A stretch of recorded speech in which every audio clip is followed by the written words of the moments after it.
Before we start, one thing I want to be clear about. What you're seeing here is recreated using AI. Not for entertainment, but for historical learning and research. These visuals are based on old maps, paintings, and written records from the 1700s.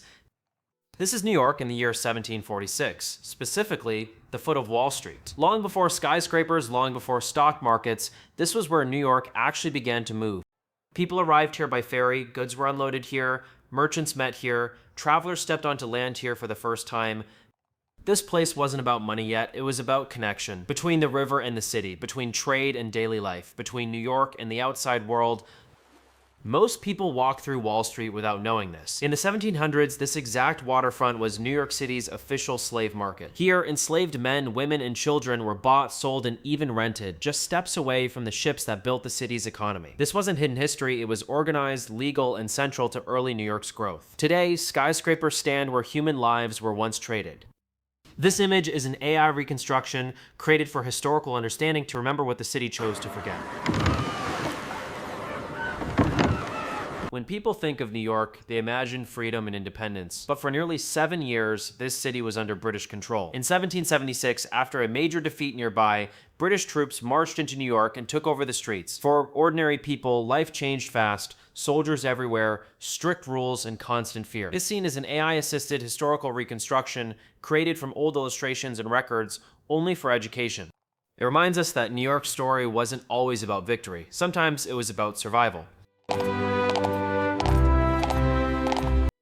This scene shows New York at a moment most people forget. In 1790, New York wasn't just a city, it was the heart of a new nation. George Washington is shown here, arriving in a horse-drawn carriage, moving toward Federal Hall. This was the beginning of the US presidency, and New York was the first capital. What you're seeing is an AI-assisted historical reconstruction created using old illustrations and records only for education. It's hard to imagine now, but for a short time, America truly began here. This street doesn't look important at first, but in the 1760s, places like this were the heartbeat of New York. Taverns weren't just for drinking, they were meeting points.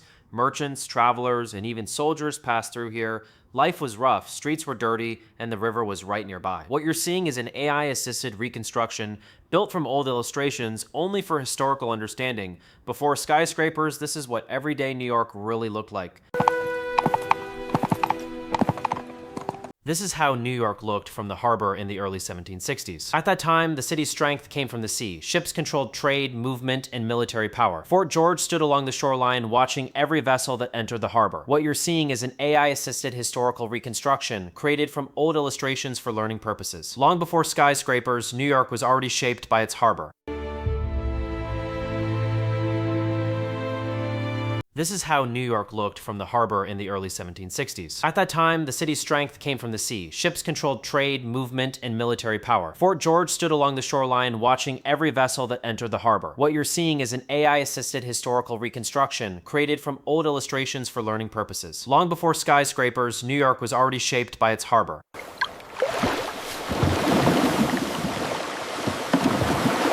When you look at this view, it's hard to imagine this is Harlem. In the 1700s, this place was quiet land shaped by water and trees. Small boats moved slowly across the river, connecting farms and distant homes. There were no crowded streets, no tall buildings, just open space and time moving gently. Life here followed nature, not clocks. Scenes like this remind me that New York began as something calm and rural, long before it became the city we know today.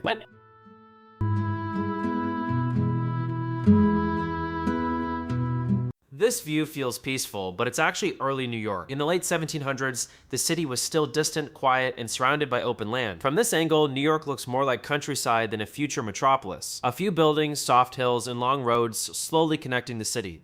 Nothing rushed here. Scenes like this remind me that New York didn't start as power, it started as space. And over time, that space slowly turned into the city we know today.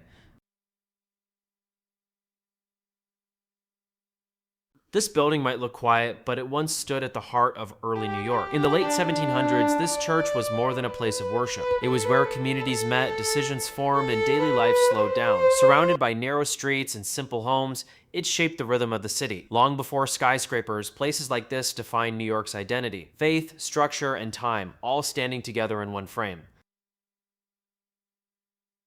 When I look at this building, I imagine messages moving slower but carrying more weight. In 1775, places like this connected cities, leaders, and ordinary people. Letters weren't just news, they were strategy, trust, and survival. New York played a quiet but powerful role, turning communication into coordination. This wasn't just a post office, it was the nervous system of a young nation, long before independence was secure. When I look at the street, it's hard to imagine this was New York. No crowds, no noise, just a few houses tightly built facing a narrow road. Back then, the city was small but carefully placed near the water. Ships came in, goods moved out, and people passed through slowly. It wasn't trying to impress anyone, it was simply growing quietly into something much bigger. When I first saw this image, I realized tea wasn't just a drink in old New York, it was part of daily life. These public tea water pumps were gathering spots. People came here to talk, to wait, and to share small moments. Clean water mattered, especially for tea. So this wasn't luxury, it was routine. Even on horseback, even in long coats, life slowed down here. This is New York in the 1700s, quiet, social, and already full of habits that never really disappeared.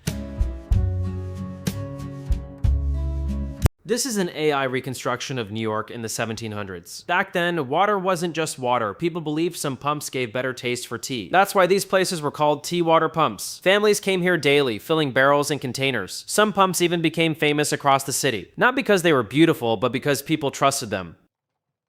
This scene shows everyday life, not royalty or power, just ordinary people, routines, and beliefs. And this AI reconstruction helps us imagine how small moments quietly shaped early New York.